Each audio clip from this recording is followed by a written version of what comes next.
Hello, and welcome to Part 3 of Satellite Data for Air Quality, Environmental Justice, and Equity Applications. Part 3 will focus on interactive exercises for using satellite and demographic data. My name is Sarah Strode. I'm an Associate Research Scientist for Morgan State University, and I do atmospheric chemistry research at NASA Goddard through the GESTAR 2 program. In today's training, we will hear from Dr. Gage Kerr, a Senior Research Scientist at George Washington University, and Dr. Carl Mallings, who gave part 2 of this training. Today's session has 2 main objectives. The first objective is to be able to import relevant air quality data sets into the EJ Screen tool and use EJ Screen to investigate and compare air quality with other environmental and demographic data sets. The second objective is to pair appropriate satellite data sets for environmental indicators with demographic information using Python. Before we begin, let's review some of what we learned in session 2. Last week, we learned about some of the many NASA and European Space Agency missions, satellites, and instruments which collect data relevant for air quality. These include polar orbiting instruments like MODIS, VIIRS, OMI, and TROPOMI, geostationary missions like GOES and the recently launched TEMPO, and upcoming missions like MAIA, which will be NASA's first explicitly health-focused mission. The different properties of satellites and their instruments affect what kinds of data they collect. For example, polar orbiting satellites can collect data around the world, but only have about 1 opportunity per day to observe a given location. In contrast, geostationary orbiting satellites can observe at multiple times of the day, but they view a single hemisphere or part of a hemisphere. Spectral resolution is also important. Multispectral instruments provide data relevant to aerosols, while hyperspectral instruments have the spectral resolution necessary to provide data about atmospheric trace gases. In many cases, satellites are providing information about column quantities, such as aerosol optical depth or the NO2 column. It's important to remember that although these quantities can be indicative of ground level pollution, they are not the same thing. In order to get ground level air quality estimates from column data, it's necessary to combine the satellite data with other information, such as from models or from ground-based measurements where available, to create what we call level 4 data products. These products are combinations of data from multiple different sources. Finally, part 2 covered some of NASA's free online tools for visualizing, accessing, and analyzing satellite data. These tools include NASA Worldview, Earth Data Search, and Giovanni. Here's a quick reminder of how to ask questions that may come up during today's training. Please put your questions in the questions box and we will address them at the end of the webinar. We will try to get to as many of the questions as possible during the Q&A session, and any questions we don't get to will be answered in the Q&A document. The Q&A document will be posted to the training website about a week after the training. And with that, I'll hand it over to Dr. Gage Kerr to present the interactive exercises. Thank you, Sarah. My name is Gage Kerr. I currently work at George Washington University as a senior research scientist. And today I'm going to be talking about how we can use satellite and demographic data in interactive ways to better understand air quality in EJ. We're going to launch today by talking about EJ Screen, which is the EPA, or Environmental Protection Agency's environmental justice screening and mapping tool. This tool, as I mentioned, was developed by the EPA, and it provides a nationally consistent way to combine environmental, demographic, and socioeconomic data. The tool is a graphical user interface, which is just a fancy way of saying that you, as the user, can interact with it by dragging, clicking, highlighting, and selecting, rather than having to write your own original computer code and download data. For these reasons, EJ Screen is very accessible to those who have an internet connection. EJ Screen supports many different actions and goals across the Environmental Protection Agency. To give you a little taste of what some of these actions include, EJ Screen supports informing outreach and engagement practices. EJ Screen supports being an initial screen for voluntary programs, enhanced outreach and permitting, and prioritizing enforcement work. EJ Screen also supports the development of retrospective reports of EPA work. And finally, EJ Screen helps to enhance place-based activities. The unit of analysis for EJ Screen is the census block group. You might remember hearing about census block groups and census tracts earlier in this training. Block groups are the next smallest unit of analysis considered by the US Census Bureau. Census block groups, as you can see from the image on the screen, are subdivisions of census tracts and generally have between about 250 and 550 housing units. Within urban areas, you can think of these block groups as small neighborhoods that aim to have between 600 and 3,000 residents. But in rural areas, in order to meet this population quota, sometimes block groups can be much larger in area. Again, the illustration that you see on this slide shows the hierarchy of different administrative units considered by the US Census Bureau. Currently, EJ Screen includes 13 environmental indicators, such as fine particulate matter concentrations, ozone concentrations, Superfund proximity, proximity to wastewater discharge, and many more shown on this slide. There are also 7 socioeconomic indicators that I haven't shown today on the slide for the sake of time, but they include fields like percent people of color, percent low income, unemployment rate, and others. Now, these environmental indicators and socioeconomic indicators are combined to form what are known as EJ indices. There are currently 13 EJ indices and 13 more supplemental indices, again, that combine information on environmental hazards with socioeconomic indicators. Now, specifically, these indices are calculated by multiplying 2 different terms together, the environmental indicator and the demographic index. And you can see the formulas here for how these different parts of this equation and how these different parts of the indices are derived. Now, these indices are higher in block groups that have a larger number of mainly low income and or people of color and a higher environmental indicator value. The unit of these analyses, or the units of these indices rather, are percentiles, which gives information about the percentage of census block groups in an underlying state or country that have a value for a given EJ index that is less than the value for a particular block group of interest.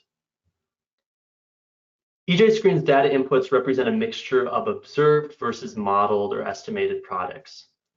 For example, the lead paint indicator is based on data related to housing stock age, while other indicators like the fine particulate matter and ozone concentrations derive from a complex computer model that simulates these pollutants and the meteorology, emissions, and chemistry that drive them.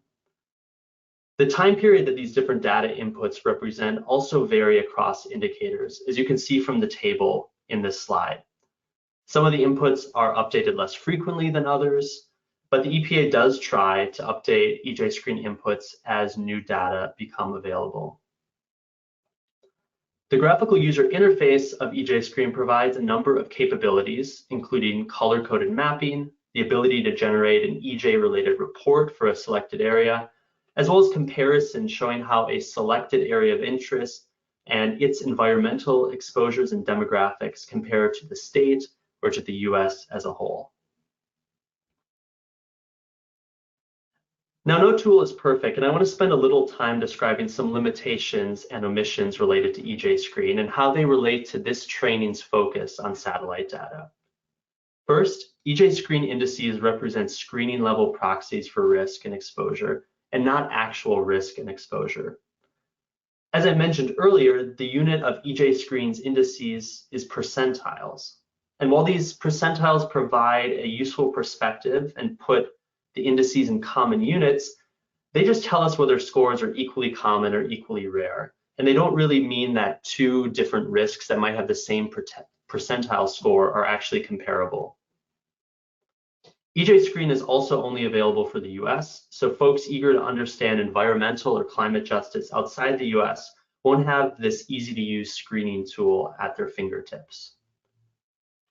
As I alluded to in the previous slide, data inputs in EJ Screen might be out of date. Moreover, the spatial resolution of some of the data inputs is coarse and doesn't necessarily support having information at the census block group level.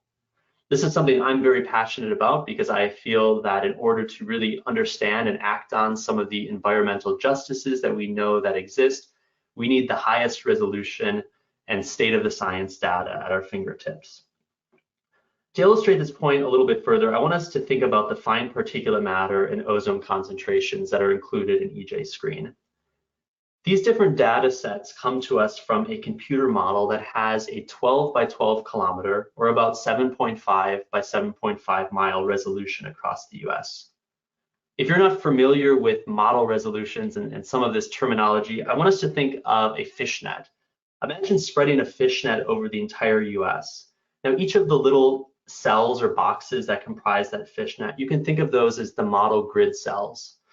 And as I mentioned, each of those small boxes are about 12 kilometers on each side. Yet I mentioned before that census block groups are small administrative units that have about 600 to 3,000 residents. And in urban areas, they're generally much smaller than a 12 by 12 kilometer box. Therefore, these particulate matter and ozone inputs in EJ Screen might not be able to fully discern or resolve differences in pollutant concentrations from census block group to census block group. You can see an example of this in the map on the right, which shows Baltimore City in Maryland. It doesn't really matter specifically what the colors in this map represent, but I want us to focus on those individual little polygons. Each of those polygons is a census block group. Now use that scale bar at the bottom and try to assess how large of a city Baltimore is. If we take that scale bar and compare it with the width of the city, what we find is that Baltimore is about 12 miles stretching from west to east. But remember I said that the model resolution of the PM2.5 and ozone data in EJ Screen has a resolution of about 7.5 by 7.5 miles. So what that means is that this whole domain of Baltimore City, which is comprised of hundreds of census block groups, is likely only represented by a couple unique values in the underlying particulate matter and ozone data sets at EJ Screen. Finally, to speak to one last limitation of EJ Screen, there are several environmental impacts and demographic indicators that might be relevant to a particular location or even to the US as a whole that aren't included in the screening tool. And also no satellite data is directly used in the screening tool, despite the fact that in this training we've talked about the troves and troves of satellite data from NASA and other space agencies. Recognizing that satellite data have increasingly high spatial resolution, they also have the ability to provide near real-time information on environmental impacts, as well as represent semi-empirical observations rather than some of the model indicators included in EJ Screen. Our NASA HACAS Tiger team developed a test data set based on satellite data that can be incorporated into EJ Screen, and we'll explore that next. In this training's first session, we heard from Dr. Susan Annenberg at George Washington University how PM2.5 concentrations where you live can be visualized in EJ Screen. We're now going to upload this custom data set that I just mentioned to EJ Screen to understand nitrogen dioxide or NO2 pollution. You've heard of NO2 in other parts of this training, but I just want to reiterate that exposure to nitrogen dioxide or NO2 is associated with a number of health impacts, including asthma onset and exacerbation, cardiovascular issues, and even premature death.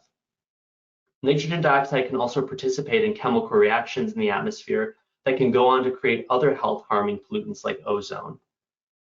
NO2 generally is a proxy for traffic-related pollution, and the scientific literature shows us that this pollution source disproportionately impacts marginalized and minoritized communities in the US. But yet it's not included in EJ Screen as one of those 13 default indicators that I showed a few slides ago. Therefore, it's really great that we as EJ Screen users can have the ability to explore the environmental justice implications of other data sets within EJ Screen by uploading them as a custom data layer. And I just want to speak to this NO2 data set a little bit more and explain why it's relevant to this particular ARSET training. This data set was formed by combining satellite-derived NO2 from NASA's ozone monitoring instrument with a land use regression model. These two different data inputs allow us to estimate surface level NO2 concentrations globally during the 21st century. And what we did is we specifically took this data set at its native resolution, which is at a resolution of 1 kilometer by a kilometer, and we averaged it to underlying census block groups in the United States. So we averaged it to the unit of analysis that EJ-Screen uses. We then took these census block groups averages and with help from Colleen Heck at the University of Wisconsin-Madison, generated an online data set that can be directly integrated into EJ-Screen. This particular data set represents NO2 concentrations in units of parts per billion averaged over the year 2019. The image that you see on the screen, courtesy of Emily Reichert at George Washington University, shows what the census block group averaged NO2 data set looks like in the US, as well as in many urban areas that we've zoomed into. Now it's time for all of us to upload this data set as a custom layer in EJ-Screen. And to do this, you'll both need to open up the EPA's EJ-Screen website, as well as get the link that was provided in our training materials that links to this NO2 data set. Hopefully what you see on your screen looks similar to mine, although maybe you're zoomed into a different part of the US. So what we're going to do to start is we're going to click on the Tools button. This Tools button is given by this pen and wrench icon towards the top left of the screen. Once you click on that, you should see some options appear. And I want us next to click on the Add Map Services button. This should pop up a small window on your screen, and I want us to then go to the URL field that's highlighted with this red asterisk. Let's delete the HTTPS, and once that's deleted, I'd like you to paste in the link that was provided in our training materials. Again, this link takes us to an online database containing block group NO2 averages in the US. Once you've pasted that link there, we can click Add to Map, and if we wait a few seconds, depending on your internet connection, you should be able to see NO2 concentrations appear on the map.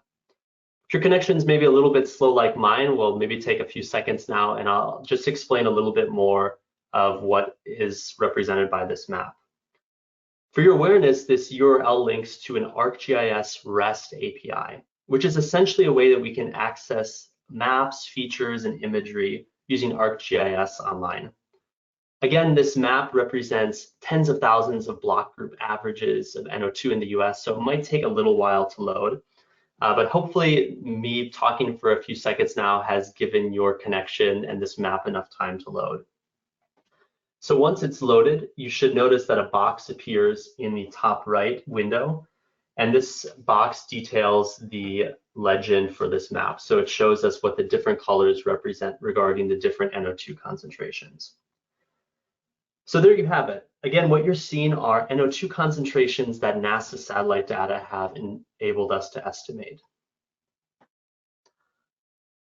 Because this is a custom data layer in EJ-Screen, we're only going to be able to see NO2 concentrations rather than an EJ index that was formed using both NO2 concentrations and demographics.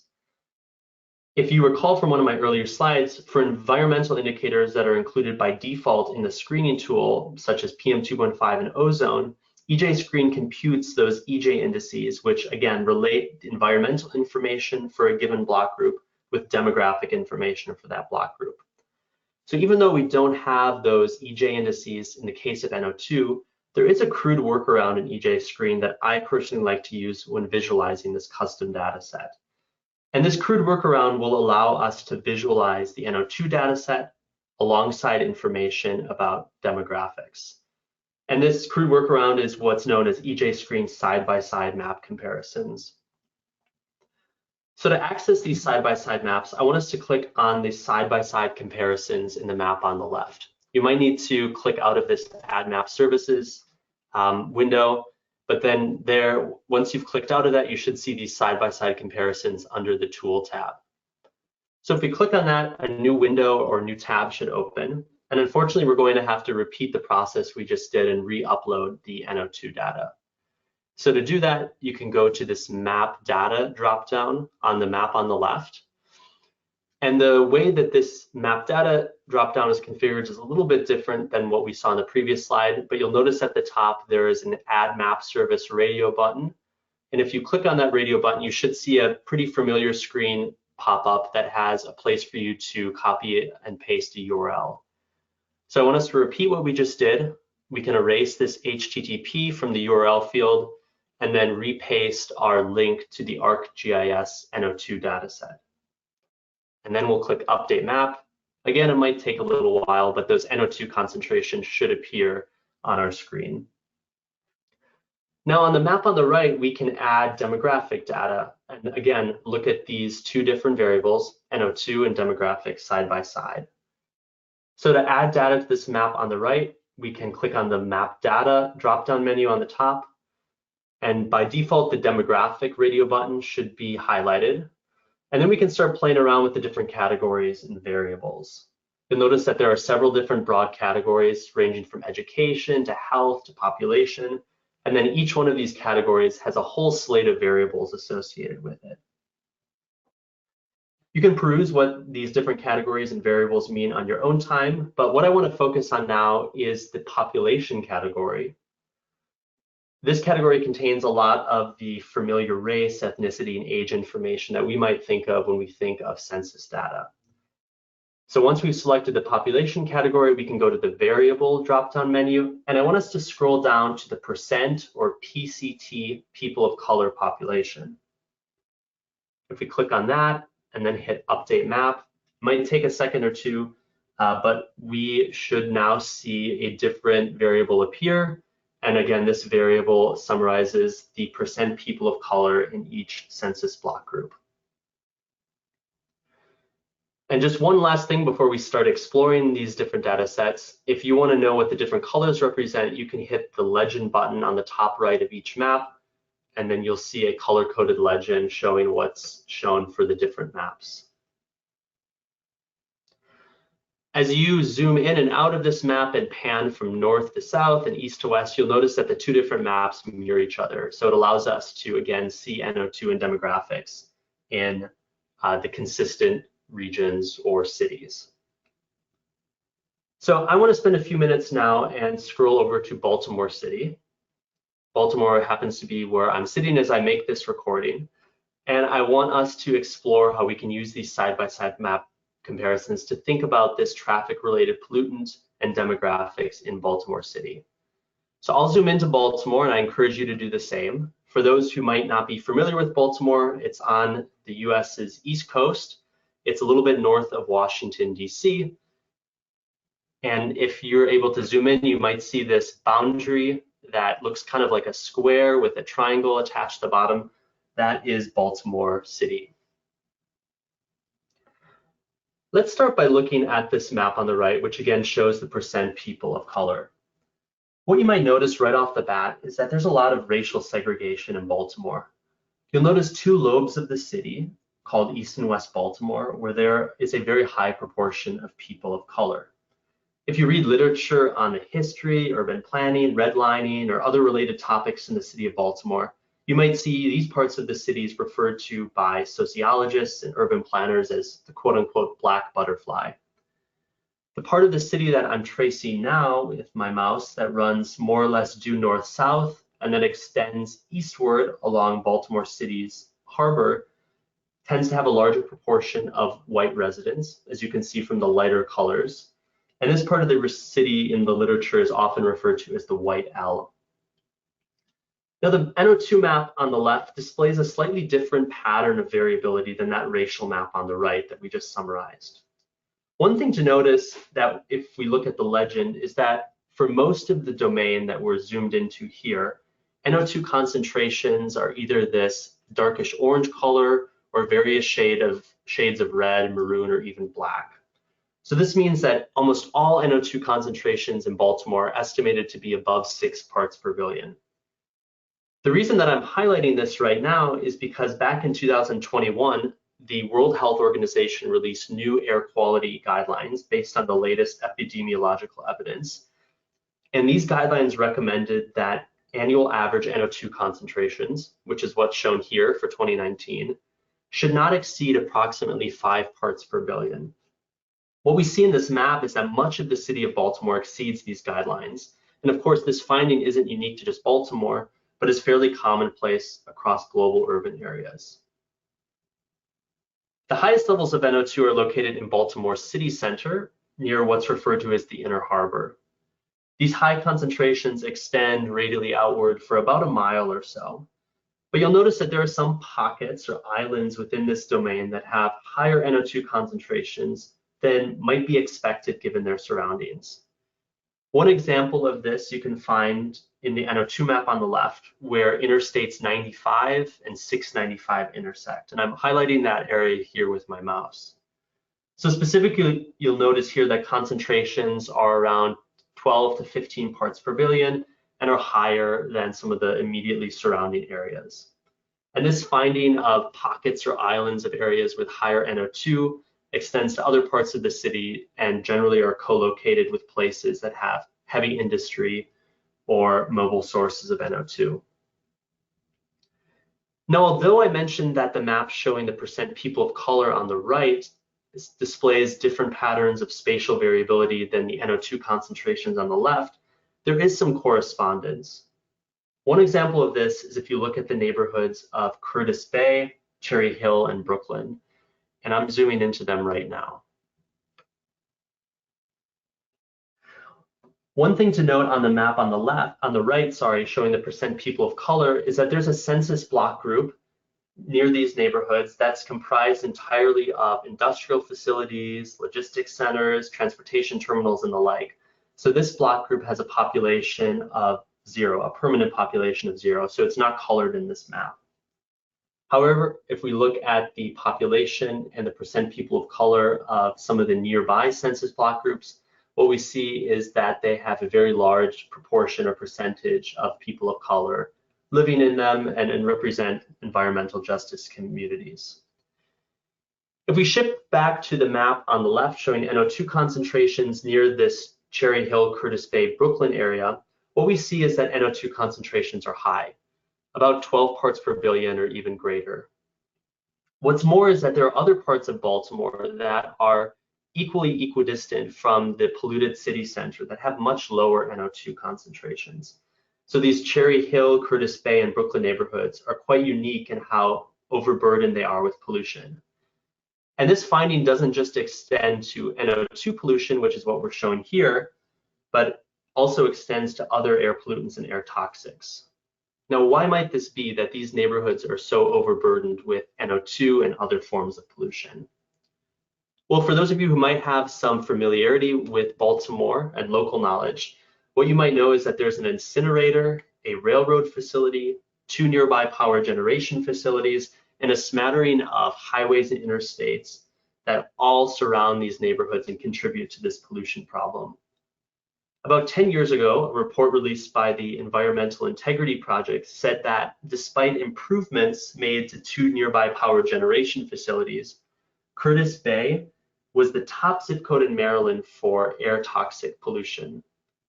This report mentioned also that over a third of all air toxic emissions in the entire state of Maryland were emitted in this one small area near Curtis Bay. As I showed in the map on the right, this area is home to a large proportion of people of color, and we can also explore whether other demographic groups are co-located with this large proportion of people of color. So we can do that by revisiting this map data button, and we can take a look at some of the other categories and variables. So let's say we're interested in understanding whether these findings for communities of color and NO2 pollution extend to people living in poverty.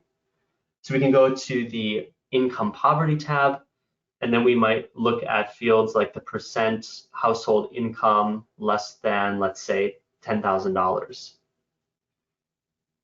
And if we update the map, we can see that some of these communities that are immediately adjacent to all of these pollution sources in Curtis Bay, Cherry Hill, and Brooklyn have a high proportion, at least compared to other parts of the cities, of households that have very low income.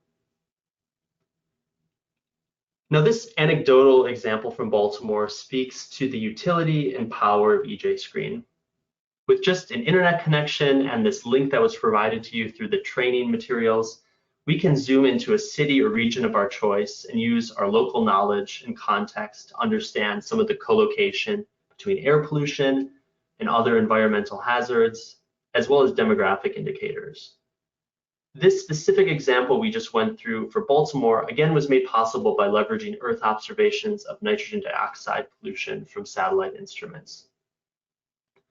As I mentioned a few minutes ago, EJ Screen currently doesn't include information on the traffic-related pollutant NO2, but we hope that future versions of EJ Screen might rely more heavily on satellite-based measurements of this particular air pollutant, as well as satellite-based measurements of other air pollution as well. As we've discussed in the previous parts of this training, and as I mentioned earlier in today's training, space-based measurements are available in near real time and are oftentimes subject to fewer assumptions and errors than some of the modeling estimates that EJ Screen currently uses. Now it's your turn to explore how NO2 and demographic indicators vary in an area that's of interest to you and that you might have local knowledge and expertise on. I want you first to pick out an area that, again, you might be interested in, and then I want you to think about the following questions. Which parts of your chosen city or area have high NO2? What industries or NOx sources might lead to these spatial patterns of high NO2 in certain areas of your city or region? Does NO2 vary with race, educational attainment, or income? What factors might be relevant in explaining the co-location of marginalized population groups with high NO2? Some factors that come to mind are things like redlining or historic parts of the city or area where industries tended to congregate.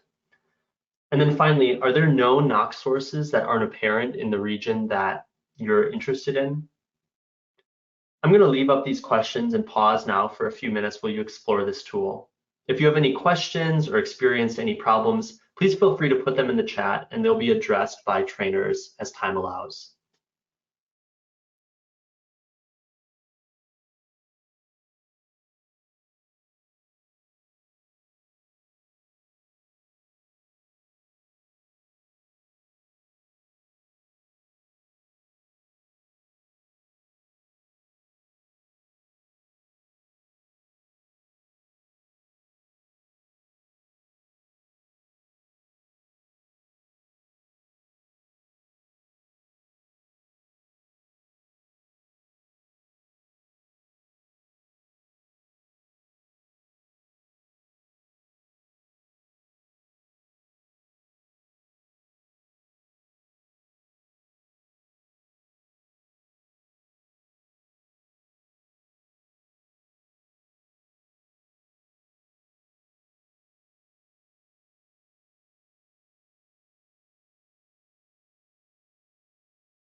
Hopefully your independent exploration of EJ screen, specifically using the custom NO2 dataset alongside demographic information, allowed you to find some interesting results that might even inform some of the work that you all do.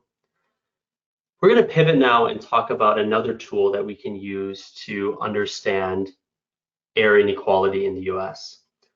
And it's a Python-based approach. Now, EJ Screen is a fantastic resource for those who might not have a strong background doing formal data analyses through softwares like GIS, MATLAB, R, or Python. EJ Screen is also great for an introductory analysis where you want to explore whether there's a potential relationship between demographic and environmental variables, but you might not want to invest a lot of time acquiring your own data inputs and writing your own code to investigate a relationship that might or might not exist. However, EJ Screen doesn't provide everything. Let's say you're tasked with calculating a quantitative value. Maybe your employer wants you to calculate the concentration of NO2 in parts per billion for a particular city or a particular county. In theory, you could click on every census block group in EJ Screen, jot down the concentrations that appear when you click, and then average them. But as you probably saw from some of the maps you looked at, counties might contain thousands of census block groups. So obviously this is not a very sustainable way to go about things or an efficient use of your time. Or let's say you work for a city or county health department and you're charged with calculating differential exposure among different demographic groups. You'd be hard pressed to do this using EJ Screen or an other interactive screening tool alone. So in response to some of these limitations, the last part of today's session, and in fact this entire training, will focus on how we can do these things I just mentioned in Python. For those who might not be familiar, Python is an open source coding language. I'll show how we can manipulate and aggregate input data and make maps similar to the ones you saw on EJ Screen, as well as calculate statistics. Right now, I'm going to pass things over to Dr. Carl Mallings, who will help us set up our Google Colab environment and make sure that this environment is ready for us to do some Python coding, as well as make sure that the data inputs we need for this exercise are in the correct location. Thanks, Gage. I'm going to walk through the instructions to set up this demo in Google Colab. These instructions are in a PDF document, which you can access through the ARSET training webpage. They should also be in the handout section of the GoToWebinar meeting. So this is the PDF document up on the left side of the screen. I'm going to actually skip this first step. This is just instructions on how to create a Google account, access your Google Drive, and to enable Google Colaboratory, which is the plugin for Google Drive that we'll be using today to run our Python code demonstration examples. If you haven't done this already, you can run through these instructions to set that up for yourself. I already have this enabled, so I'm just going to skip to the next page, which starts with specific instructions on how to set up materials for this exercise. So the first step is to create a folder called SD for EJ Python exercise in your Google Drive. I'm just going to copy that folder name there, and then I'm going to go to my Google Drive here. In the upper left-hand corner, I have a button called New. I click on that, select New Folder, paste in the name for the folder, SD for EJ _ Python _ exercise, and hit Create. And that new folder should then show up in my Google Drive. The next step indicates that we should go to the ARSET webpage for this training and scroll down to part 3, which is the part we're going through today, which has the relevant Python exercise materials. So I already have that webpage open in another tab here. I'm just going to scroll down to the part 3 section, which is here, and scroll down a little bit further to the section on Introduction to Python-based analysis. And in that section, there are 2 things we have to do. The first is to download the relevant exercise notebook, which is called the SD for EJ _ Python _ exercise.ipynb. That's a Python notebook file type. And there's a link to that right here on the training webpage. If I click on that link, it will download the zip drive or zip file containing that file. I can just click on it and it will download for me. You may need to right click and select Save As if it doesn't download automatically for you. But once it's downloaded, it should show up in my Downloads folder. You can see it here.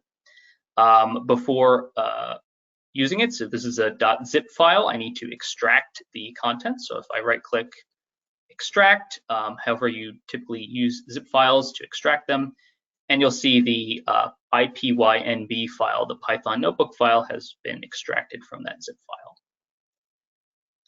So once that's downloaded, the next step in the instructions is to upload that into your Google Drive, into the folder we just created. So if I go back to my Google Drive, I go into the folder we just created, and then I take from my downloads and just drag and drop to upload the file into my Google Drive, and you'll see it's shown up there now.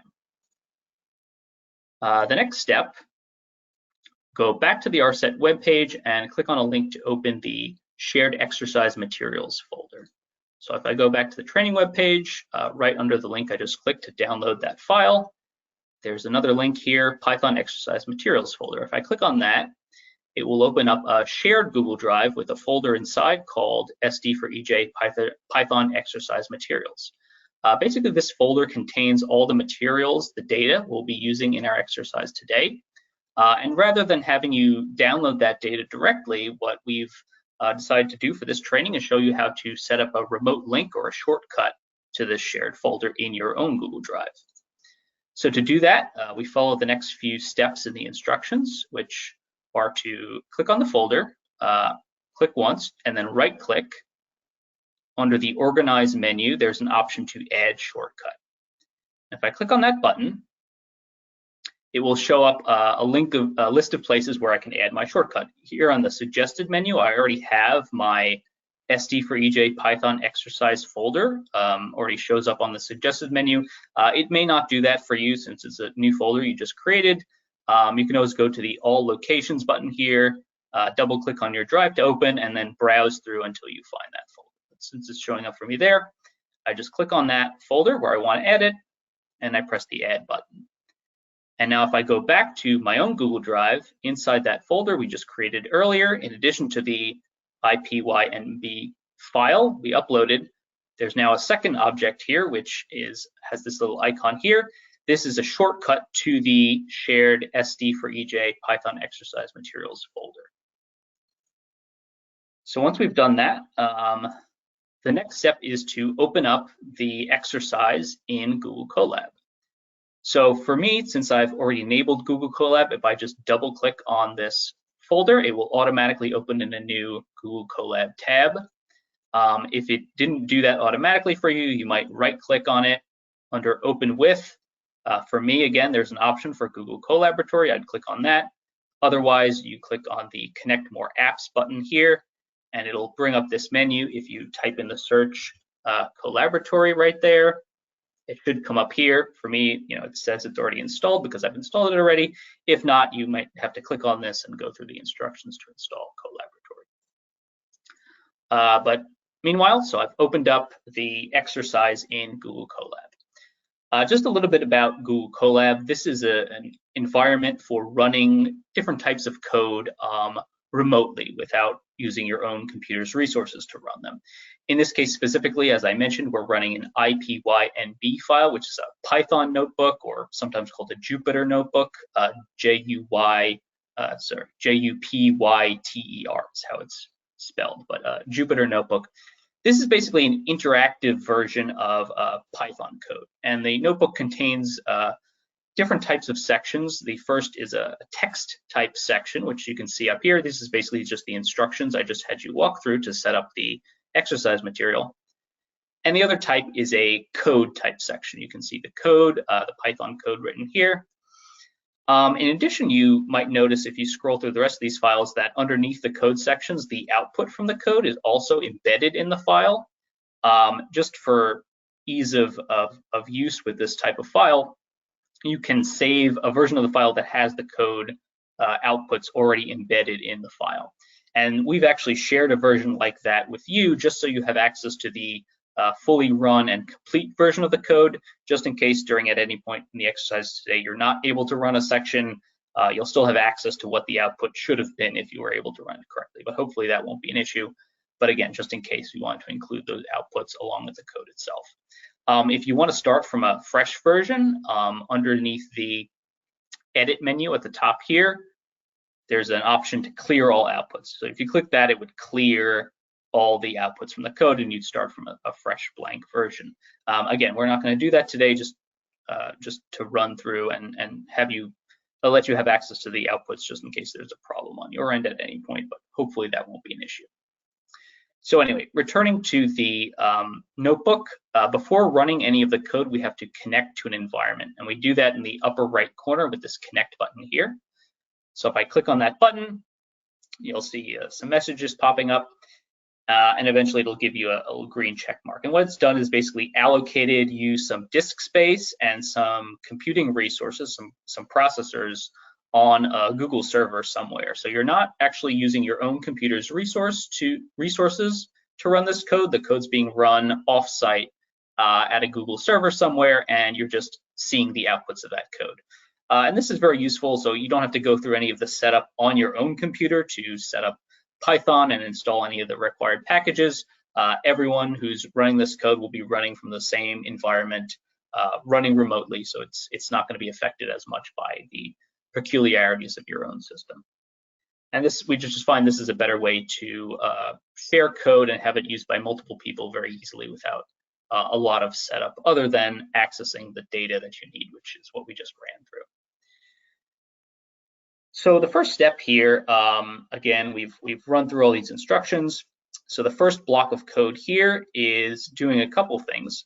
So to run this block of code, if I hover over it, you'll see in the upper left corner of the block a little arrow, play button.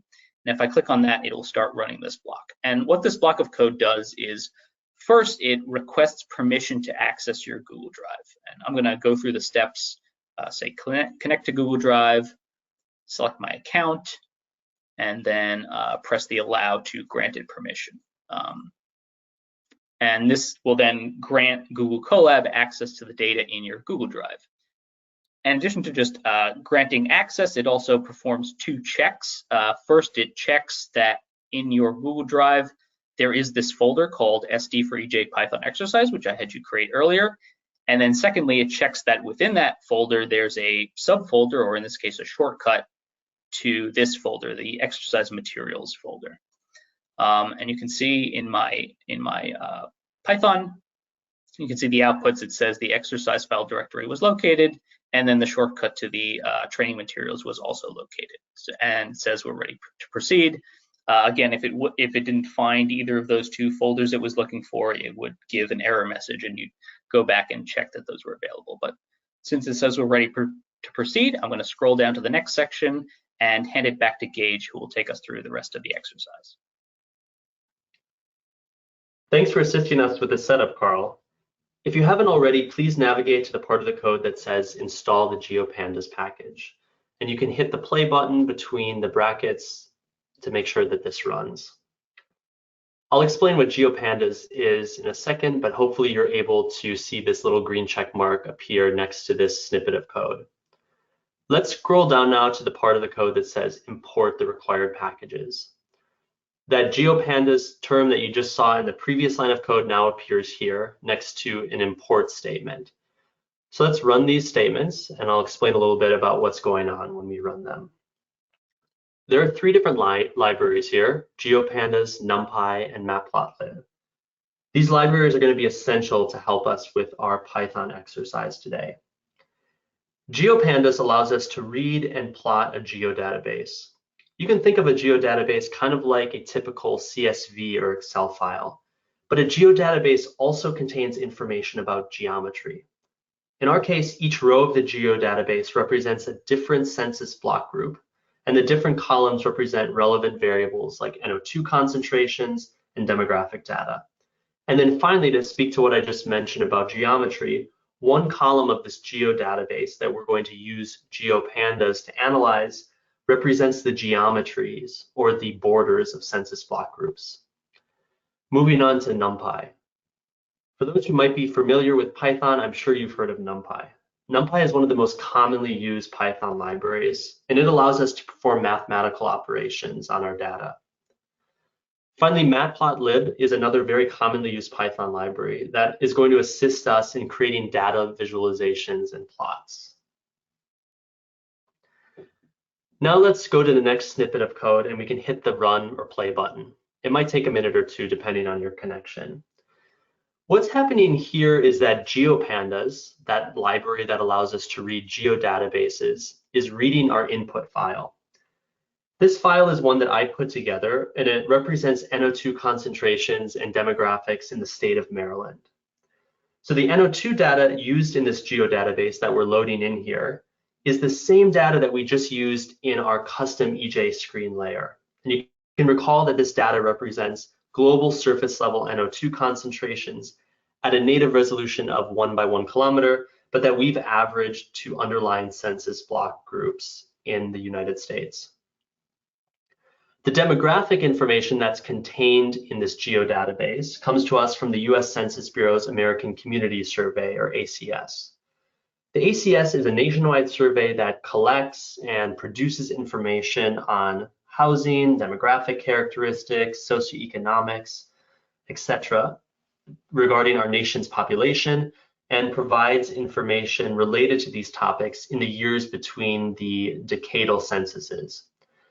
Now, in this input file, we're specifically using ACS's 5-year estimates between the years 2015 and 2019.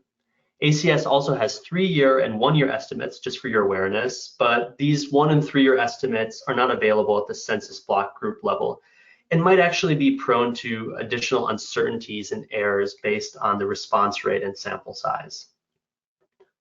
The other key data set that is integrated within this input geodatabase are the census block group boundaries. And this data set comes from a data set known as TIGERLINE, which stands for Topologically Integrated Geographic Encoding and Referencing. So it's quite a mouthful. Now, all 3 of these data sets are available for the entire US, but prior to this training, I formed a smaller data set, again, just for the state of Maryland to slim down on the file size. So it's this Maryland specific file that hopefully has been loaded into your workspace now and we'll start playing with. Now, beneath this import or read file line, there's a print statement that allows us to explore the contents of this geodatabase. So if your code was successfully able to run, you'll notice that there is some output that is printed on our screen, and this output summarizes the different columns that are contained in our geodatabase. Some of the columns' names might be self-explanatory, some are a little bit more confusing, so we've also included some comments in this code to precisely explain what each of the different columns represent. Most of what we'll be doing today is going to focus on the column that's named NO2. No surprise, this column corresponds to NO2 concentrations. And we'll also be looking at a lot of the columns that begin with the prefix POP. And this here stands for population. And the prefix POP is followed rather by the population subgroup for which population data is given. So for example, POP_Hispanic describes the number of Hispanic individuals or residents who live in a particular census block group. So let's go back to what I said a few minutes ago, and let's pretend you work for a state or county public health agency and you're tasked with understanding what average NO2 concentrations are like in your area. So we can do this calculation very easily using our geodatabase. So make sure we're all in the part of the code that's titled Calculate an Area Average Concentration. And once you've navigated there, we can hit this run or play button, and the code should spit out the overall area average, which is 8 parts per billion. The way we were able to calculate this average is we first reference the name of our geodatabase, which is NO2. We then follow that by a dot or period, and then we tell the Python library which column we want to average. In this case, the column we want to average is NO2. And we follow that by the command mean and then open and close parentheses. Now, in this case matters, no pun intended. So you're going to have to be vigilant as we go through this exercise and as you code on your own to make sure that you have correct lower and uppercase, depending on what you named your variables and columns. So in this case, we named our geodatabase NO2 with lowercase, and our NO2 column within that geodatabase is named NO2 uppercase. So it might be a little confusing, but again, just be consistent in how you refer to different variables that you've defined or I've defined in this workspace.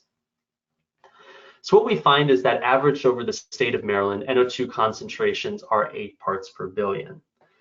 For reference, the World Health Organization guidelines that I alluded to earlier in this training say that NO2 concentrations on an annual average should be around or less than 5 parts per billion. So in the state of Maryland, this average concentration represents NO2 levels that are about 1.5 times higher than the World Health Organization guidelines for NO2. Now let's go back to another example I gave earlier where you might work for a state or county health agency and you want to understand differential exposure. That is how different population subgroups are exposed to NO2 concentrations differently. To do this, we're going to need to calculate a population weighted average. Now, the difference between a population weighted average and the simple average we just did for the state of Maryland is that in our case, for a population weighted average, certain census block groups will be weighted less or more heavily depending on how their population contributes to the overall population. So if you think back to our EJ screen exercise when we were looking in Baltimore, you might remember that I mentioned that there's a census block group that has a lot of heavy industry, but that has a permanent population of 0. If we were to incorporate that census block group into this population weighted average, it would not count towards the average because it has a population of 0. So the mathematical way we calculate population weighted averages is given by this equation that you see on the screen. Now, I understand that some of you might not be very familiar or maybe even scared of math, so I want to break down what this formula means. We have a number of census block groups, and those different block groups are given here by the subscript I. For each of those block groups, we have a NO2 concentration, which here is represented by the letter X. So when you see X with the subscript I, that corresponds to NO2 concentrations in block group I. There's another variable that you see, which is W subscript I. W here corresponds to our weight. And again, we're weighting by population. So this W subscript I corresponds to the population, either the overall population or the population of a particular population subgroup in a given census block group. So if we multiply these quantities together, and then if we sum them over all census block groups, which is what this kind of backwards letter E represents, that comprises the numerator of our population weighted average. The denominator, which I'm highlighting now, sums the weights or the population over all the different census block groups that we're considering. So hopefully that makes sense, and even if it's a little bit unclear, maybe focusing on the code that I've provided will help to contextualize how we can actually implement this formula in practice. So let's scroll down now to this part of the code that has a bunch of lines that begin with PW, that stands for population weighted. We can hit the run button. It might take a second, but you'll notice that there are some statements that are printed beneath this snippet of code. And these statements detail the different population weighted averages for the overall population, as well as for different racial and ethnic population subgroups. So to just touch a little bit on how we calculated these, we leveraged the NumPy library that we imported a few minutes ago. Again, this library allows us to do lots of different mathematical operations, and we specifically use NumPy's sum function, specifically the nan sum function, which allows us to ignore any missing data that might otherwise complicate some of our results. So we use this nan sum function, and the part of the code that I'm highlighting now corresponds to the numerator or the top of this formula here. So this is where we multiply NO2 concentrations in each census block group by the population and then sum them.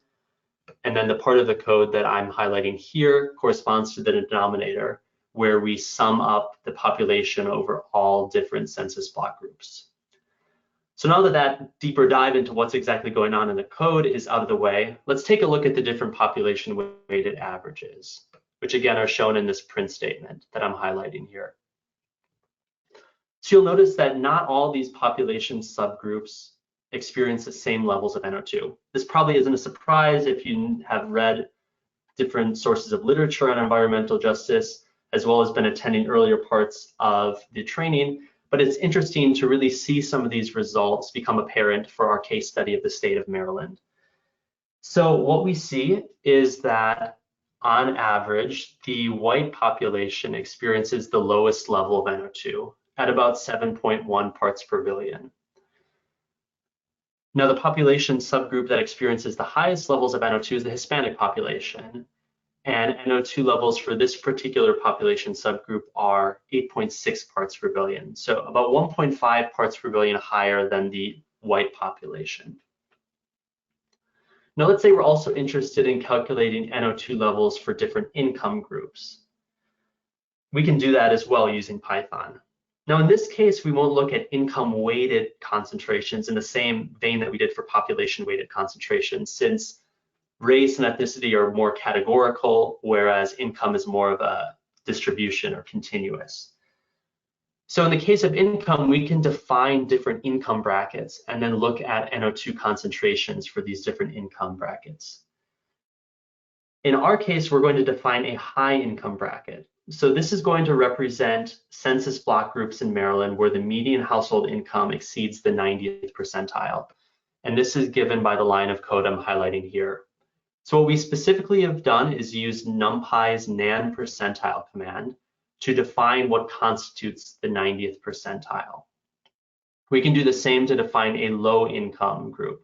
So that is the collection of census block groups where NO2 concentrations are, where income is less than the 10th percentile. So once we've defined those thresholds for high and low income, we can subset or subsample our geodata frame and only select the census block groups that meet the different criteria. So that's what's shown in these lines of code that use the .loc or locate command. So again, what we're doing is we're subsetting or subselecting our state, our Maryland state NO2 database, and we're pulling out only the census block groups that meet our high and low income criteria. And then we can follow this command with a .no2.mean, kind of like we did before when we calculated the area average. And this will allow us to find the NO2 concentrations in high and low income areas. So if we run this snippet of code, what we see is that high income areas in the state of Maryland experience less NO2 than low income areas. And the disparities or differences between these high and low income areas NO2 concentrations is over 3 parts per billion, so it's quite large. So this has been a little introduction to how we can leverage Python and this Maryland state database to calculate statistics related to NO2 for different population subgroups based on race, ethnicity, and income. The last part of today's training is going to focus on how we can make really cool maps and visualizations to better understand how NO2 varies across different geographic areas. GeoPandas makes it really easy to make what are called choropleth maps, where the color of each shape, which in our case are census block groups, is associated with a given column's values. So again, in our case, each shape that we see in a map will represent a different census block group, and we can color these block groups by their NO2 concentrations to make these choropleth maps. And the way we do so is quite easy, and it's what you can see here in this snippet of code I'm highlighting. So in order to make the map, like you see me hovering over right now with my cursor, we're going to have to start by referring to our geodatabase, which remember we named NO2 in lowercase. And then we'll follow that by the plot command and then an open parenthesis. Now, within these parentheses, we can specify a bunch of different arguments related to our map. So the most important argument is the column argument. We need to tell Python which column in our database we want to plot. And as I mentioned, we're interested in plotting NO2 concentrations. So that's what this column equals NO2 means. Now, we also want to be able to understand the differences in concentrations and match those differences with specific concentrations in parts per billion. So if we add this legend equals true command, that allows a color bar to display on our map. We can also define the limits of our color bar in order to have the best contrast between our data set. So in the case here, I've defined a minimum value for our color map of 0. Of course, we can't have concentrations that are negative, so this makes sense. And then I've defined a maximum value of 18. This is somewhat arbitrary, but given the range of NO2 concentrations that we experience in the state of Maryland, this maximum of 18 parts per billion is fitting. Finally, we can get a little bit fancier and add these keywords to our legend. So they allow us to put a label on our legend or color bar and to create this triangle above 18 to let readers or viewers know that we have saturated the color bar at 18 parts per billion. And finally, we can then close this plot command with a close parenthesis. And then generally maps don't usually have an X and Y axis like a bar chart or scatter plot might. So we can use this set underscore axis underscore off command to turn these axis spines off. So if we do that, we can hit the run button. It might take a second because there's many different geometries to plot, but you should see a map like I'm hovering over here appear.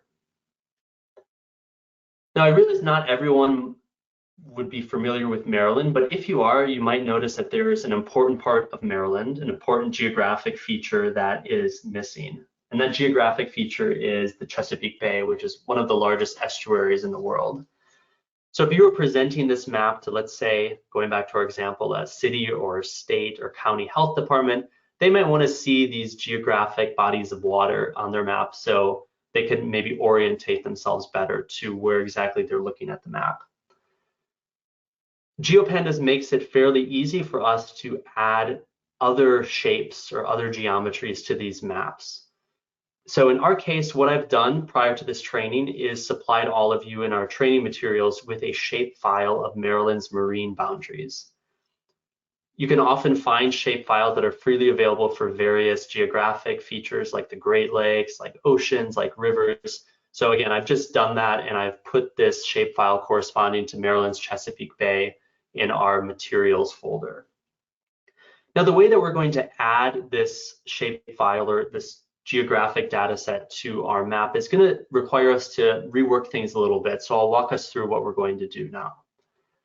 Let's scroll down to this next snippet of code that has an opening line that begins with read in the shapefile.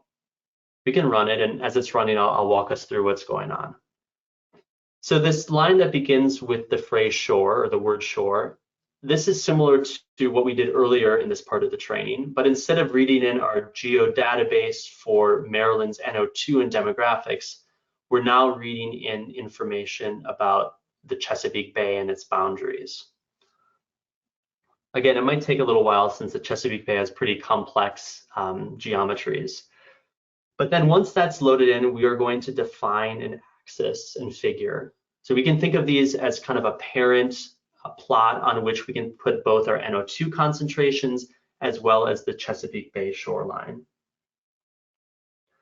So once we've created this parent figure and axes, which is shown in this PLT subplots command, we can repeat the NO2 plot command that I walked us through in the previous snippet of code, but we just have to make one little tweak to it. Since we're now plotting on this parent axis, we need to tell the plot command where we're going to put our plot. So before the column argument of this plot command, we're going to have a command that says axis or AX equals ax. So that says our axis object, which we've defined in the previous line, it's on that object that we want to plot this choropleth map. The next line of code plots the Chesapeake Bay coastline. For those of you who have maybe worked with geographic data before, you know that there's different ways that we can define coordinate systems and project a map. And currently what's going on is that our NO2 data set has a different coordinate system than the Chesapeake Bay shoreline data set. So before we can plot the Chesapeake Bay shoreline data set, we need to make sure that its coordinate system matches that of our NO2 data set. So this to_CRS command just tells GeoPandas to make sure that our Chesapeake Bay shoreline dataset has the same projection information as our NO2 dataset. But once we've taken care of that, we can use the familiar .plot command, and we can add in a few keywords to specify what color we want the Chesapeake Bay's borders to be and what color we want the water to be. In our case, I'm just making the water white and the edge of the bay black. And then finally, as I mentioned a couple minutes ago, a lot of times maps don't have an X and Y axis like other plots do, so we can, again, turn the axis off, which is this ax.setAxisOff command.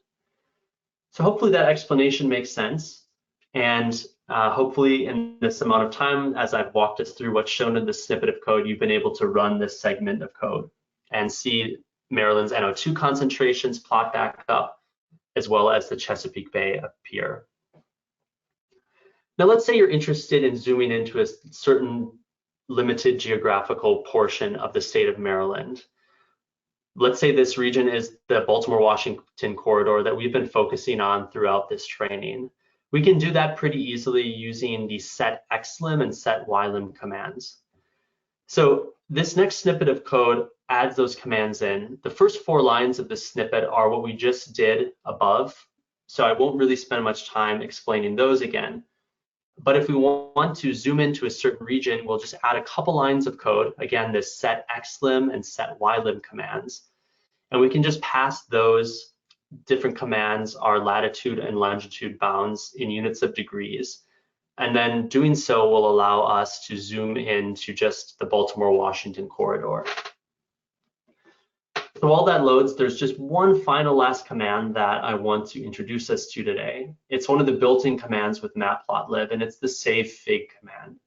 So this allows us to take these plots that we've been making in this interactive window and save them to our Google Drive. And this might be useful if you're maybe making a report for your employer or for your work, and you want to have a nice flashy graphic to put in it. So we can use the plt.savefig command and then pass that command the path where we want to save our file. And then we can just name our file. In our case, I've named it no2_Maryland. This might get a little complicated and ahead of ourselves, but we can save these different plots using a variety of different file formats. Here I've chosen to use a PNG, but you can also use things like PDF or EPS. And we can also increase and decrease the resolution using this DPI command. So I hope you've been able to follow along through this interactive Python exercise. I understand that there is, of course, a learning curve associated with Python, or really coding in any language. But a cool thing is that lots of code can be repurposed, and you can just retweak certain variable names and arguments for the purpose of tailoring that code to your own work. So with this in mind, if you're interested, I'd encourage you to work with this code that we've provided and adapt it to other uses. So for example, on your own time, instead of plotting NO2 concentrations in Maryland, why don't you plot the percentage of the population who identifies as Hispanic or Latino? If you recall, in this NO2 data set that we loaded in at the beginning of our Python exercise, which is named NO2 in lowercase, there were also columns named pop_Hispanic, and there was another column that detailed the total population. So in theory, if you had interest in time on your own, you could recreate this plot, but again, not show NO2 concentrations, but you might show the percent of people who identify as a certain racial or ethnic group. Or maybe you're still interested in looking at NO2 concentrations, but you want to zoom into a different part of Maryland. Maybe you are interested in NO2 concentrations in Cumberland, Maryland, or in Frederick, Maryland. On your own time, you could maybe play around with these X and YLim commands and figure out how you'd zoom into these other regions. That brings us to the end of our third and final part of this training. To summarize what we talked about today, I detailed a couple different tools that can help us interact with environmental justice related data sets and visualize these data sets. Today we opened up by talking about EJ-Screen, which is the Environmental Protection Agency, or EPA's environmental justice screening and mapping tool.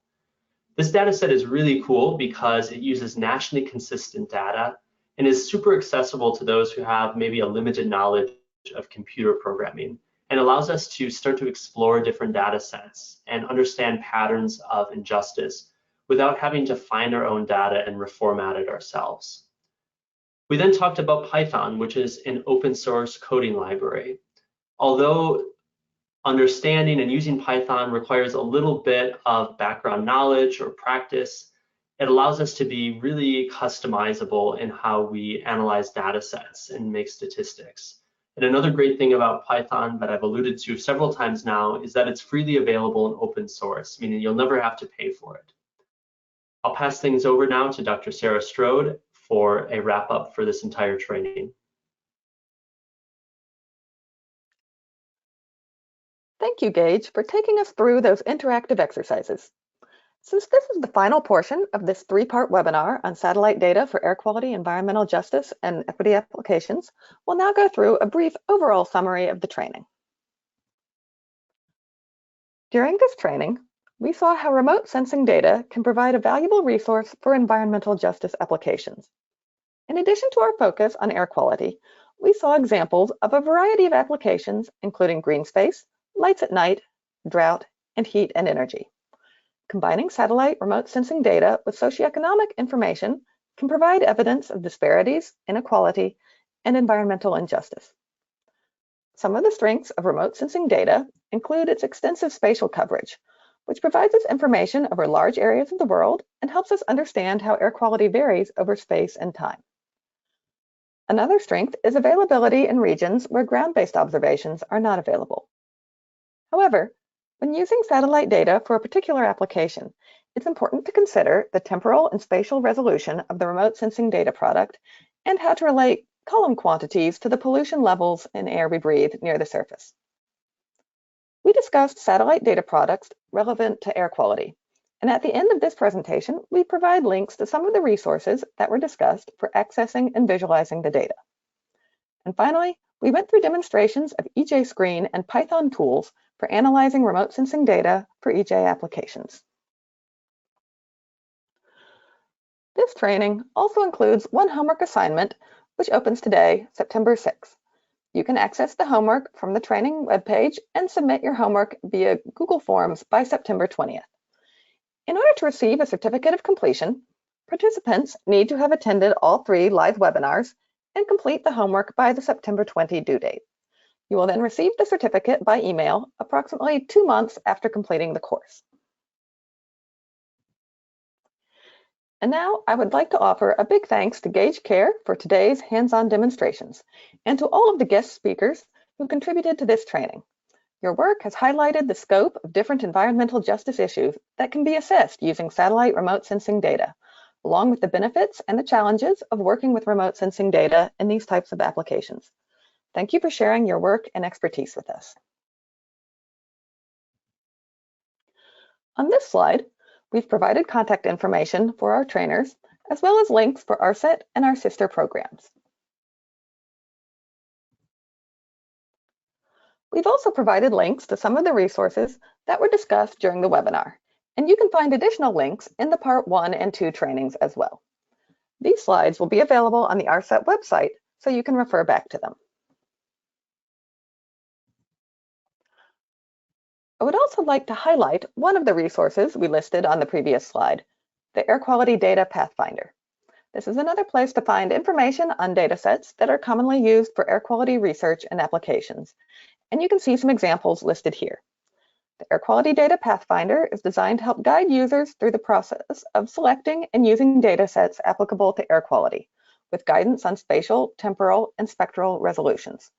It includes direct links to the data sources, tools to analyze and visualize the data, and tutorials and training. Thank you for participating in this webinar on satellite data for air quality, environmental justice, and equity applications. We will now move to the question and answer portion of the training.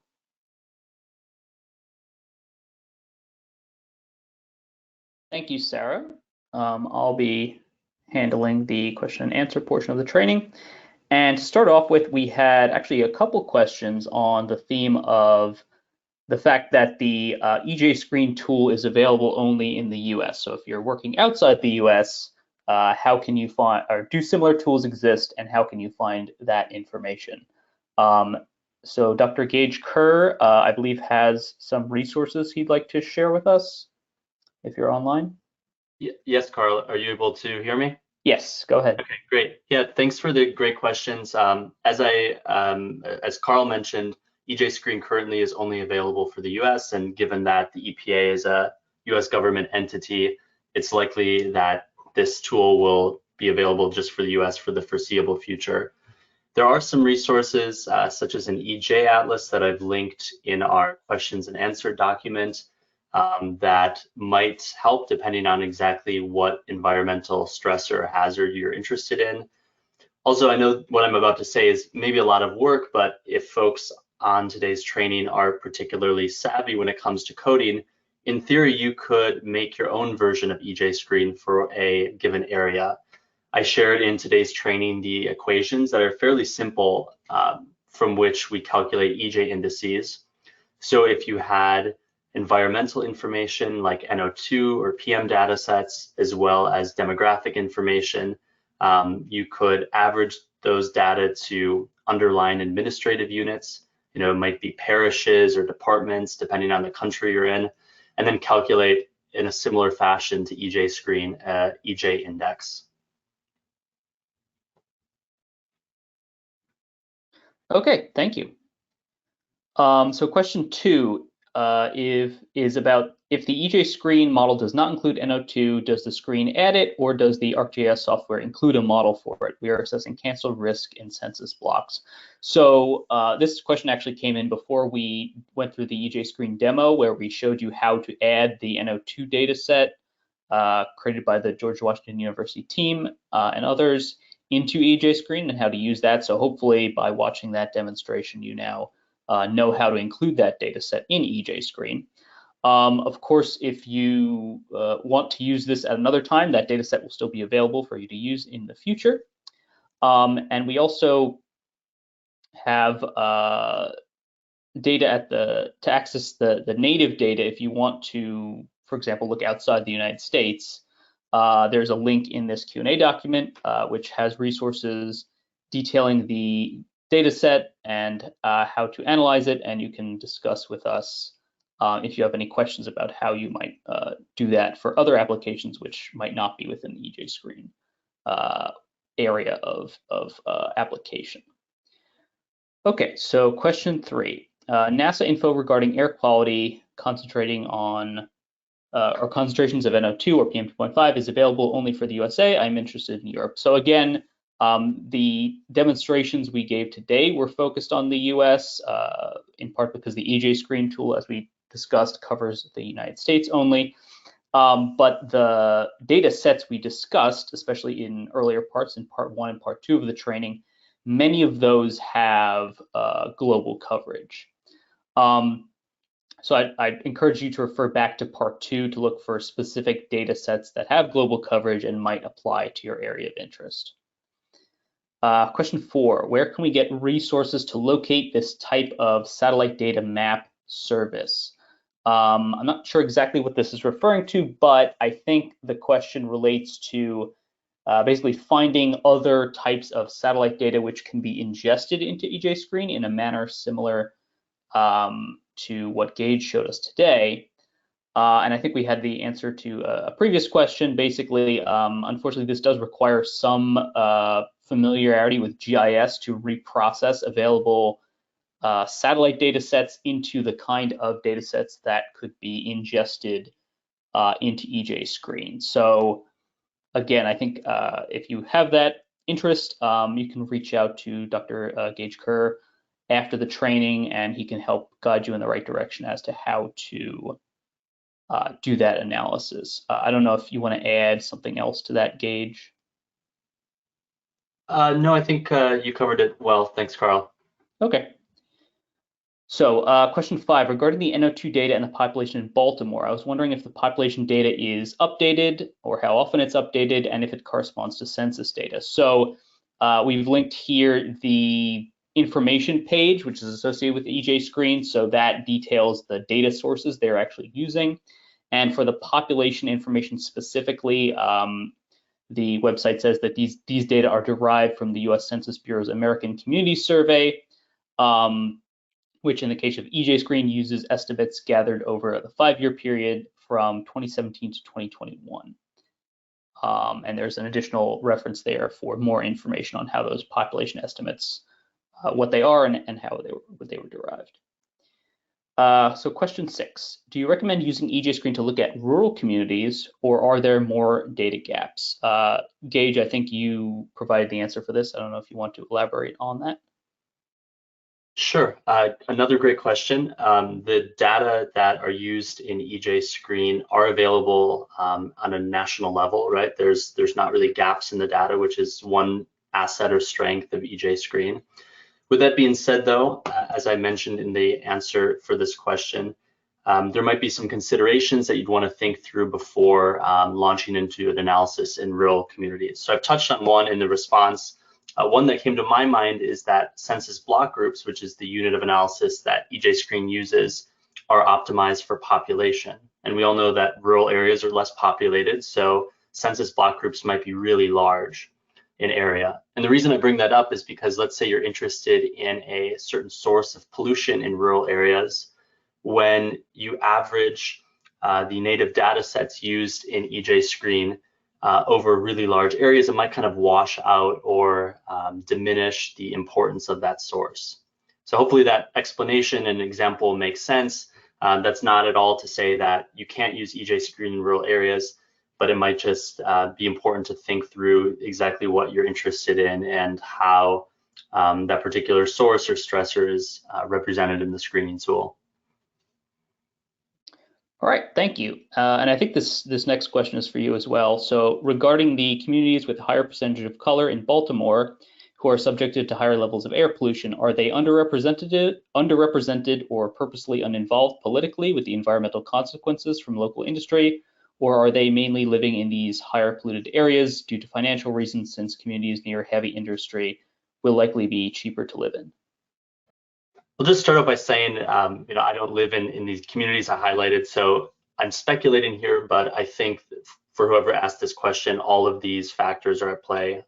We know from the unfortunate history of race and racism in the US that certain communities have been disenfranchised from political processes and uninvolved when it comes to important decisions about industries and pollution sources that are sited next to these communities. The point that was made about property values, I definitely think is at play. As someone who likes real estate and finds himself scrolling through Zillow and Redfin and looking at houses, sometimes those areas that we were discussing have property values that are quite less expensive than other parts of the city. So for folks that have a lower household income, this might be an area of the city where they can afford to live. So I think, again, both these factors are at play. Okay. So question 8, what are good resources to learn how to process level 2 data from Tropomi and VIIRS? Yeah, that's a good point. So that's a step that might go into creating the kind of data sets we use today. We discussed Tropomi and VIIRS a little bit in part 2, but we didn't go into detail about processing the level 2 data, basically because of time constraints. So if you're interested in doing that, I'd highly recommend starting out with the previous ARSET trainings we've given. There are trainings specifically on Tropomi, and then a training on both MODIS and VIIRS, which covers VIIRS in some detail. And those both give examples of how to access and analyze the level 2 data outputs from those instruments. So question 9, hi, one question, is there a fork of EJ Screen to another country outside the US? Is it possible to get some core open component of EJ Screen, for example, from GitHub, with given guidelines to import maps and the needed data sets for the given country? So I think this was sort of touched on a little bit in Gage's response to part 1, that you might need to be able to have a little bit of expertise, but it should in principle be possible to recreate a version of EJ Screen for other countries. I don't know if you want to add anything to that, Gage. Not much, just that as the questions were coming in, I did a quick Google on, for example, GitHub, looking if there was anything I could find. I couldn't find anything. That's not to say it doesn't exist, but yeah, I'm just not aware of what was asked in the question. Okay. So it sounds like a good research project. Question 10. I'm looking at NO2 data for Tucson, Arizona, where I live, and I noticed that the Tucson Electric Power Sun Generation Station doesn't appear as an NO2 source, although I know it should. The base load natural gas generators emit NO2, and the ICE peaking generators definitely emit a spike of NO2 when they come online. Could the issue be the temporal nature of satellite data, that the temporal nature of satellite data is missing these periodic emission events? Yeah, so that's a really good point. There are, I think, a number of factors that could play into the fact that you're not seeing this particular power plant showing up in this particular NO2 data set. I listed a couple here, but that's only, I think, scratching the surface. So this data set represents a 2019 annual average, and as you indicated, either the temporal aspect of for example, the peaking generators coming on at specific times when the satellite's not overhead could certainly have an influence. I don't know how active this power plant was in 2019 specifically, but that could have an influence. Generally, these power plants have stacks, smokestacks, basically. So the emissions are not happening at the ground level, they're actually happening higher up. And so they wouldn't necessarily impact the ground level pollution, at least on an average nearby the power plant, but have a more regional impact on the surrounding area. So we wouldn't necessarily notice sort of very high concentrations in the immediate vicinity of the power plant. It might be spread out over a wider area. And then, as Gage mentioned earlier, depending on the definitions of the census blocks, the effects of individual point sources might be kind of smeared out or averaged over the census blocks, just depending on how they're defined. So yeah, there are several reasons, I think, why it might not be represented in this data set.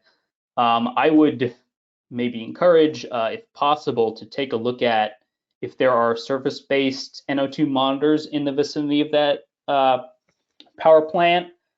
Is the data from those surface-based monitors in reasonably good agreement, if they were operating back in 2019, with this data set? And that could help you sort of locally validate this data set. Because remember, this is specifically a nationwide data set that we were working with today, but that itself was derived from a global data set. So it was basically developed with a global basis and validated in that way, but that doesn't necessarily mean that it's equally valid in all parts of the world and in all communities. So that's definitely something to keep in mind. All right, so we'll move on from that. Question 11, is there a repository for the air quality data sets that we can access to use with EJ Screen? I think I'll let Gage answer this one as well. Sure. I provided a link in the questions and answer document from the official EPA EJ Screen website, and this link contains different files you can download in a variety of different formats. And if you're interested in doing more than just visualizing the different indicators, but actually kind of getting your hands dirty and looking at the data, I'd encourage you to visit this link and play around with the data sets. I'll pass it back to Carl. Thanks. Okay, question 12. What emissions provide data with a high resolution of up to 1 square kilometer or more for air quality analysis, NO2 extraction, for example, in Europe? So that was something we discussed in part 2 of the training about specific data sets. There are global satellite aerosol optical depth data products, for example, the MIAC data product from MODIS and the NOAA data product from the VIIRS instrument. And an upcoming MIAC data product from VIIRS hopefully will be released soon as well, which have 1 kilometer or higher resolution for aerosol optical depth and have global coverage, which should include Europe. There are currently, you mentioned NO2 specifically, so there are currently no missions with that high of a spatial resolution for NO2, and that's really a function of the design trade-offs that we need to make to get the higher spectral resolution, which is necessary to extract information about trace gases like NO2. We sometimes need to sacrifice a little bit in terms of the spatial resolution. So that's a current limitation. I will, though, say that there are derived data products, so not directly the missions, but the derived data products, which provide, in some cases, higher resolution data sets. And One of the ones which we've been discussing today is that global NO2 annual average data products created by the George Washington University group, in which were used to create the data sets that we were looking at today.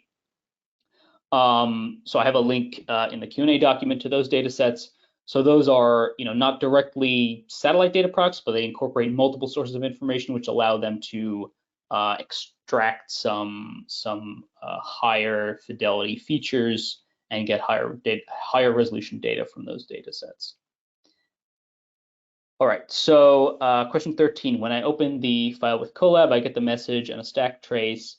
The file has been corrupted or is not a valid notebook file. So hopefully this is not a general issue with the file itself. The primary thing to do, I think, if you're getting this kind of an error, is to try downloading the file from the ARSET web page again and trying again. And do make sure that the way we've saved the file onto the website to allow it to be hosted is as a zip file. So .zip is the extension there. So make sure you open up that zip file using your whatever preferred software you use to work with zip files, and you take out the file inside that, which has the .ipynb extension. That's the actual Python notebook file. So that may have been one of the reasons why you were getting that error message. Question 14, I'm already familiar with libraries like Pandas, GeoPandas, PyPlot, NumPy, etc. Can I bypass the part where I need to use Colab and use my computer instead, or is the code computationally expensive? So yes, you can absolutely run this code on your computer. There are a couple of modifications that you need to do, but if you're a reasonably experienced Python user, that should be a problem.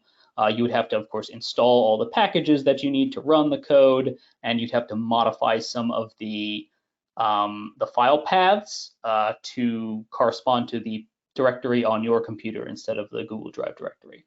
But yes, in principle, you can certainly run this. Oh, and you'd also have to download the input data. So in the example I showed, we created a shortcut to a Google Drive, which has the necessary input data. You could also, of course, download that data to your computer. We didn't have people do that today just to save people a little bit of time and disk space without having to download the data themselves. But of course, you could go to that file and download the data, save it locally on your computer, and then update the file paths accordingly. In terms of computational intensiveness, I would say this code is not that computationally intensive. If you were maybe analyzing the whole country's worth of data, it might get a little bit tricky. But if we're restricting ourselves in this case to the state of Maryland, it should run reasonably well on a relatively up-to-date personal computer without any special computational requirements. So question 15, if it is confirmed and scientifically verified that a certain underserved community is found to be a victim of environmental justice or injustice, what is the next step to resolve the issue? So that's really sort of the key question motivating this entire training. What do we do about these problems? And that's unfortunately a little bit beyond my expertise. I guess my advice would be sort of organizing in your community, building sort of support behind doing something about these issues, and then directing that support against or at the local authorities that have the power to take actions to resolve these issues. And I think the role played by the NASA data in this that we've been talking about is really to build up the evidence to get the community, to educate the community about the situation and highlight really as you mentioned, the scientific basis behind these issues, and that could be a useful tool in community organizing and in motivating political actors to take action around these issues. I don't know if Gage has a little bit more to add on. Sure. Yeah, thanks, Carl. I'm going to put something in our questions and answer document. I'd also like to reflect that this is a complex question and maybe doesn't have one single answer, but there are some EPA resources by which you as a concerned citizen can report environmental violations. You can give information about the suspected violator's name, their location, city, etc. Another thing that might not be the most satisfying, but is an option, is there is funding available through the Inflation Reduction Act or IRA that allows community groups to maybe get access to more monitoring devices or other sets of data or instruments that can help them better understand the extent of a problem. So if there's maybe a suspected source that's not entirely confirmed or scientifically verified, leveraging some of this governmental funding could be a way to provide more evidence that there is a serious environmental justice issue occurring. Okay, thanks. So I think the next question is for you as well. Do we have a suggestion about how to look at specifically at population weighted averages for Native Americans, or is this a limitation of the ACS data? There's definitely a way to look at Native American and American Indian populations, and that way is through ACS as well. So when it comes to our example in Maryland, for the sake of time, and since this population subgroup constitutes quite a small percent of Maryland's population, we didn't focus on it today. But if you were to download the ACS data, which is a fairly easy process, you'd have information about the number of individuals who identify as Native American or American Indian in either census tracts or census block groups or census blocks. Okay, thank you. So question 17, you need to pay close attention. I guess this is more of a comment. You need to pay close attention to the spelling and the folder naming, as exercise is spelled with an extra C. So yeah, I apologize for that. That was my mistake in creating these directories. Unfortunately, everything is written in such a way that it assumes the incorrect spelling of exercise. So if you move forward with that incorrect spelling, which is how it's written in the instructions, things should work. But unfortunately, if you choose to use the correct spelling, that might break things. So I think maybe for future versions of this code, we'll correct that and make everything work accordingly. But for now, unfortunately, that was a typo. So just move forward with the way it's written in the code and the way it's written in the instruction documents, and that should work properly. So question 18, I have ARSET SD for EJ P3 Python exercise as a subfolder to that, or having the exercise materials as a subfolder to the ARSET SD for EJ P3 Python exercises folder, and both are giving me error messages in the first step. It should be content drive / my drive / SD for EJ Python exercise / SD for EJ Python exercise materials, right? It finds SD for EJ Python exercise, but nothing below that. So all right, so I think that last file path you have there is the correct path. Again, these are all specified in the Python code, and if you're familiar with the Python code language, you can modify those file paths to match whatever directory file structure you want. However, the way it's written, it does assume that file path. And if it's not finding the subfolder, the exercise materials subfolder, it's maybe that the shortcut was not being created properly. So my advice would be to sort of just retry, go through the steps of creating that exercise shortcut and try again. Are the NO2 data for the Maryland analyses from ground-based monitoring? So I guess Gage can jump in on this, but my understanding is it's a combined or level 4 data product, which includes multiple different input information sources. Yep, that's correct. So this particular product that we mentioned today and that we visualized using Python as well as EJ Screen relies on ground monitors. It relies on information about land use type, so where factories are, where roads are, etc., as well as on NASA satellite data. Thank you. Question 20, are there plans on conducting satellite data validation measurements by research institutions or other agencies? So I would say yes, this is, as a sort of a general question, yes, this is something that's very commonly done anytime a new satellite mission is launched. For example, the Tempo mission, which launched earlier this year in April, is currently going through its calibration and evaluation, and many different other missions and research groups are participating in that, using their own instruments and data sets and trying to sort of correlate those with what the satellite's seeing and make sure there's good agreement. So yeah, this is something that's very typically done, where either within NASA and also, of course, including other agencies that operate similar instruments. There's sort of cross calibration to verify that instruments which should be retrieving similar quantities are in fact retrieving similar quantities, to make sure that everything is operating as it should be. So question 21, is it true that the quality of air can be tracked only by the concentration of NO2? So that is, I know we've been focusing quite a bit on NO2 in this training, but yeah, it's certainly not the only factor that affects air quality. So the reason we were focusing on NO2 is because it's commonly used as a tracer or a proxy for fossil fuel combustion. So looking at NO2 data in satellite-derived data sets can be very powerful, because there's relatively good agreement between the satellite detections of NO2 and the ground-based concentrations, a relatively high correlation at least. And it's a good standalone way to get a sense for the industrial and traffic related sources, and broadly speaking, the urban types of air pollution sources. But there are certainly other air pollutants of interest, as well as air toxics. Formaldehyde, benzene are things that might be of interest to you. And also, of course, there are aerosols which contribute to particulate matter pollution. That's also a major driver of air quality in many areas around the world.